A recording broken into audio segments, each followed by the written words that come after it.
So right there, when I stacked him, he didn't control the distance. As I start to stack, you start to lose some of your options. He needs to shoulder blade walk himself back and bring his head this direction as I start to stack.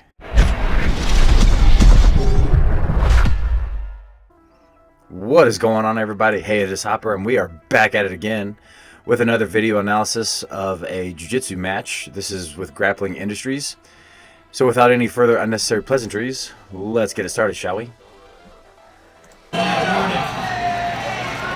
And right there. I've spoke about this before. I don't like to be overly critical of my opponents because we never really know their backstory or anything like that. However, for the sake of learning, we must discuss these concepts and remove any and all bias and emotions. So when you go up to your opponent, walk over to them and shake their hand. And quite personally, I don't even like the way that he's staring off in the distance. It doesn't even look like he's really focused or that he's not even present. And I think that's a problem in the very beginning to start off with.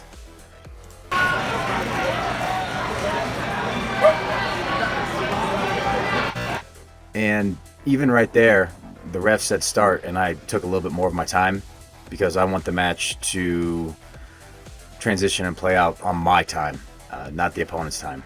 So if you take your time and do a couple stretches, anything like that, odds are you're not really even going to get in trouble or penalized for that. So make it your mat, control the match, and we'll continue.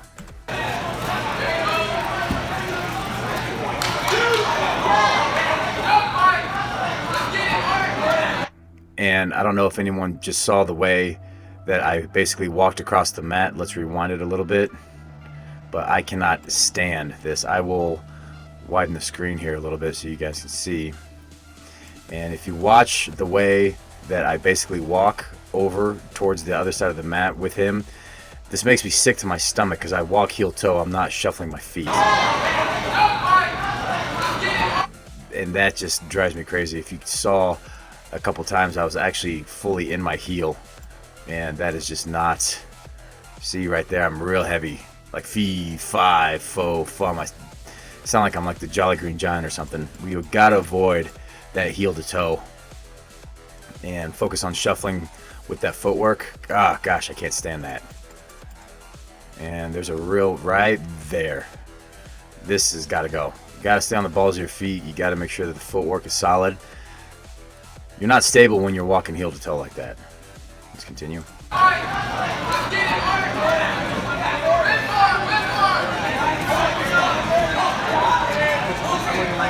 footwork right there was a little better. I'm shuffling the feet more.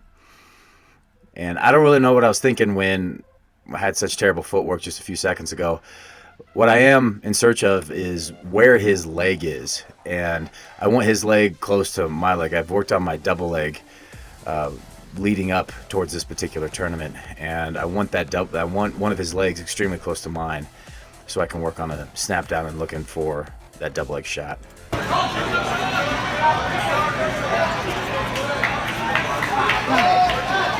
And here comes the snap down to the double leg. And you'll notice when I move in for the double leg shot, my elbows are out pretty wide. I certainly don't subscribe to that. That needs improvement. But here we go. Right there. If you back that up just a bit, this is atrocious. That has got to go. Elbows down towards the ground. And if we return this back to its normal size here, what I had looked for, and my wrestling coach has drilled this into me repeatedly, is I want his toes to dig into the mat.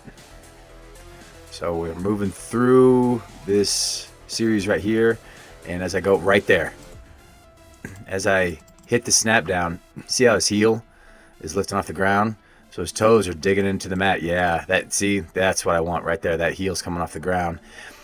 So his vector is coming towards the camera. His vector is actually going backwards. I did get a chance to finish this shot, but having my elbows out like that, that drives me crazy. That needs work.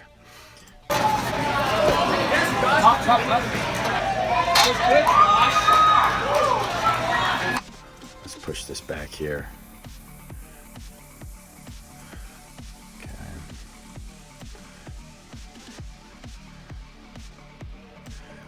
And take note of the way that he walks back to the center of the mat.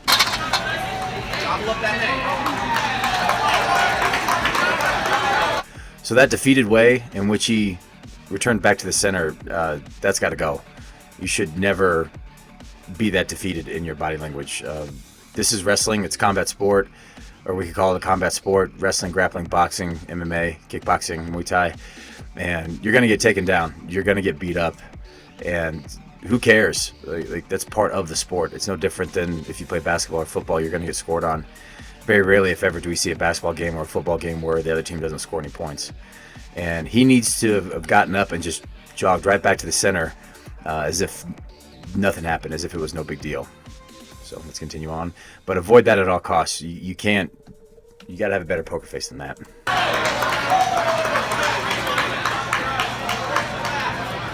Good, Josh. Let's be safe here. And then if we notice those collar ties that he tried to capture, see how he gets tall like that? His head going towards the ceiling, that needs to stop. You got to stay squatted down. You have to stay in position. You got to keep your elbows in closer toward your rib cage. And he's putting himself out of position.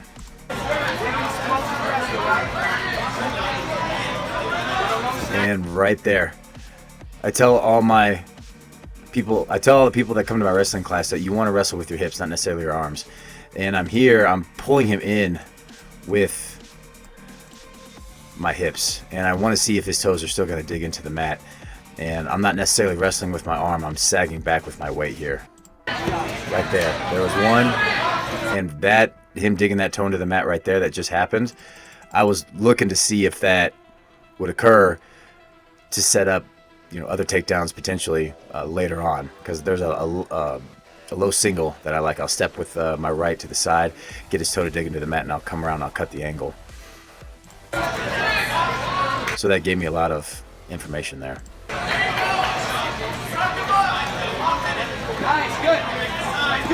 So I messed up right here.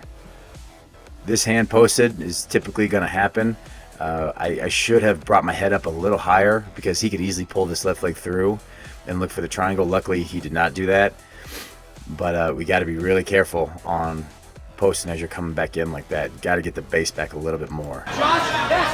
There, right there. Now I'm starting to pull the knee back.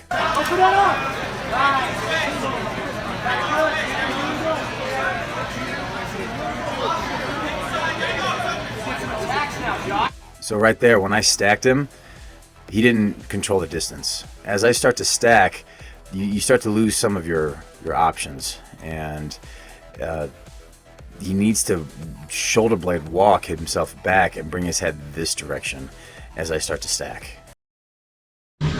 What's up, everybody? Hey, it's Hopper, and for this technique, for this segment, we're going to look at the distance control. And many times when I see people engage in their triangle chokes, of course they're here, they're going to pull the head down, they get their angle, all sorts of details for the triangle choke. However, when they do eventually get it locked in, one of the main defenses that can happen is you're going to get stacked, okay? And that's going to break that open. Even if he stacks me and creates an angle. Okay. Bottom line is my knees are coming towards my head and I need to avoid that. This is really simple. We have to control the distance. If we're here and we get our triangle, we get this locked in. So the moment I start to see my knees come towards my head, I got to stop right here. I got to use my shoulder blades to control the distance. So he brings myself in, I walk my shoulders back.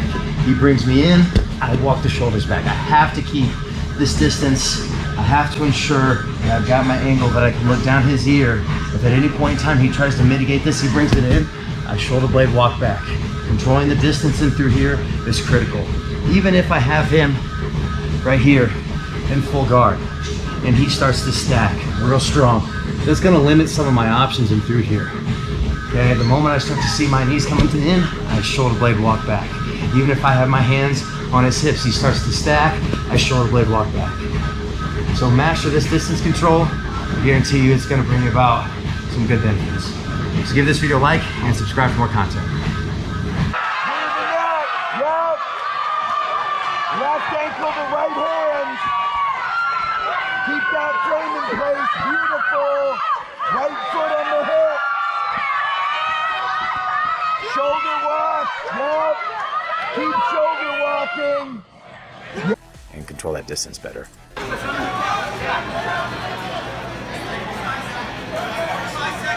And so I've got my underhook, and I go for, I believe it's the Gracie pass. We press the head in. Once I find this ankle right here, I no longer have to press with my arm and the head. I walk my legs all the way around.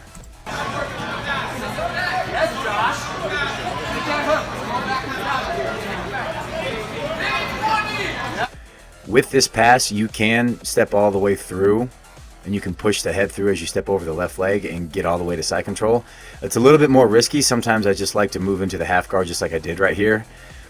That pass, I use it often because it creates so much pressure, and it's somewhat low risk.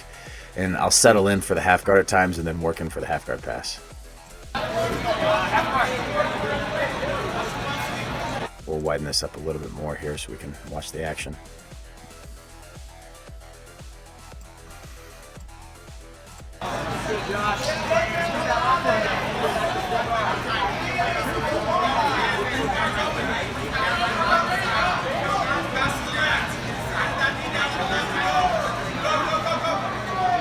So if you can tell right here, my body is rounded. Okay, let's say if I get a double leg takedown on him. Boom. Here. He's got butterfly hooks. And he starts to get up. Go ahead and scramble up. Yes, 2, 3. Come on back down. Okay, watch this. Okay, he gets up. I'm just going to use my arms. Go ahead and get up. Okay, come on back. Now watch what I do with my lower back and my head. I'm going to create a lever right here. I separate my head from my hips. Okay, get up.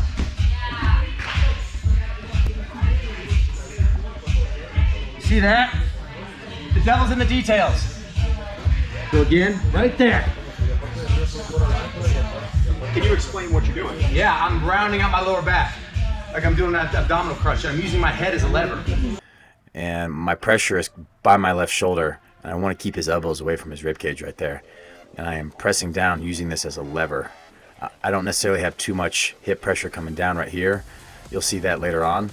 But as I'm going for the pass, I want my legs kind of light, and I found my anchor right by my left shoulder and where my head is. Find your anchors and move around said anchors. Nogi adult male advanced 155-pound division. We move to mat number 12.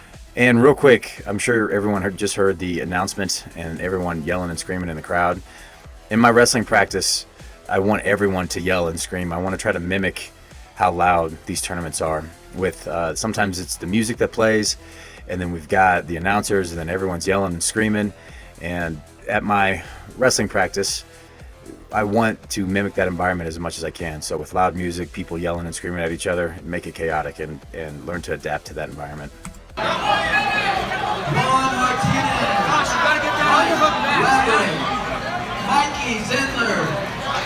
So right there, of course, everyone has seen this, putting the shin inside the leg right here. Drive the hips up. Pretend that your leg that's caught in the half guard is a spaghetti noodle. We don't want to keep any tension on that leg. We just want to shake, shake, shake that out of there. Parrish. Please report to mat number 12. Josh, let's try tilting him side to side, man. Gotta try to work out.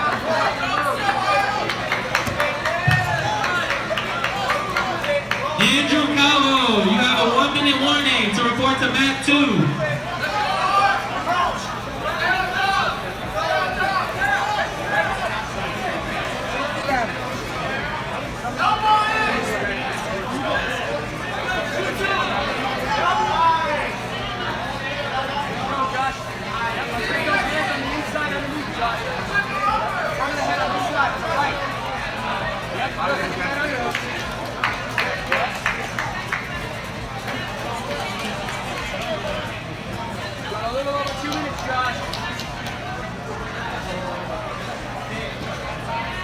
And right there, this is what I want. I want his elbow extremely far away from his body.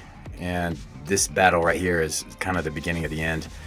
And I'm going to push this elbow back and get his bicep as close to his ear as possible.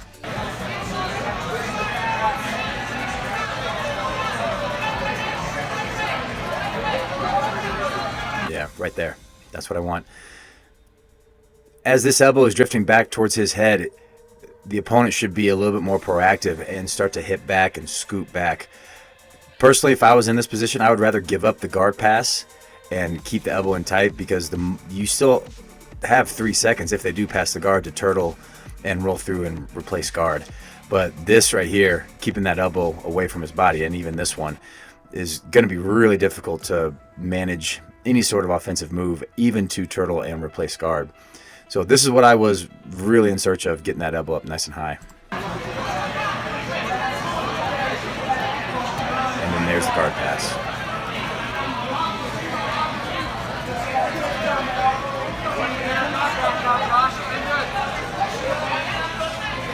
And now if you notice what I just did, he had his knee up, and I'm looking for the lockdown from the top of side control position here. And if you watched the Gracie Eddie Bravo match from, I believe it was 2014, where Eddie Bravo wound up in the top of side control with that lockdown position, you can also get it from side control as well. You don't have to start from the bottom of half guard.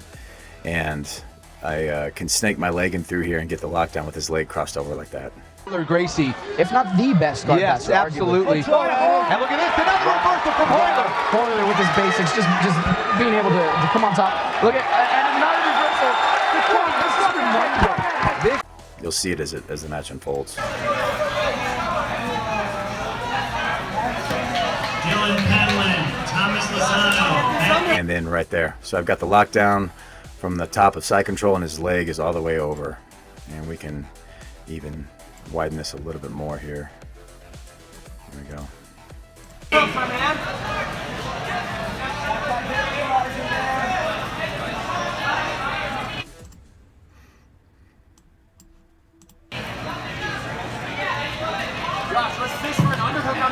I get Ryan, Grace, Thomas O'Keefe, Louis? So there's about 50 seconds left in the match, and as you can tell, now my hip is pressed down. I don't necessarily have to find my anchor up here because I don't want to move my legs anymore. And so I've pressed down really hard here. And the great thing about this entire position is you can fish for punch chokes or Americanas, and you can still continue to look busy while you basically keep your opponent there. Kenneth Sherman to mat 2.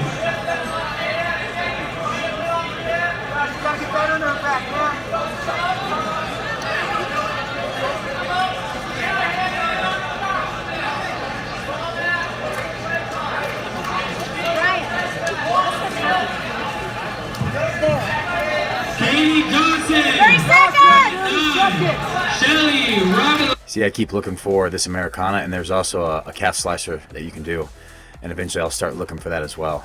Get working. This is gonna hold. You gotta start moving and taking some risks. Let's go.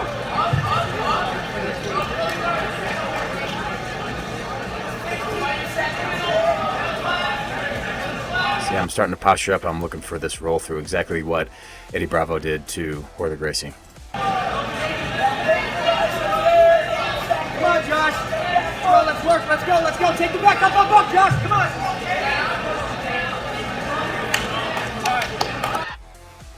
And that's it. So the moral of the story is avoid that ridiculous footwork that I had where I walked heel to toe. That is terrible. Got to keep the elbows in on the double leg, and just looking constantly for your opponent to dig their toes into the mat. Look for them to continue to get out of position. Make sure that you stay in position. Keep your elbows close to your rib cage, close to your knees. So for those of you that have any questions, please feel free to put the questions in the comments below. Please like this video. Subscribe to this channel for more content. Those of you that wish to have a match analyzed, please feel free to send me an email and we can discuss that. It is a donation-based process. And we will see you all next time.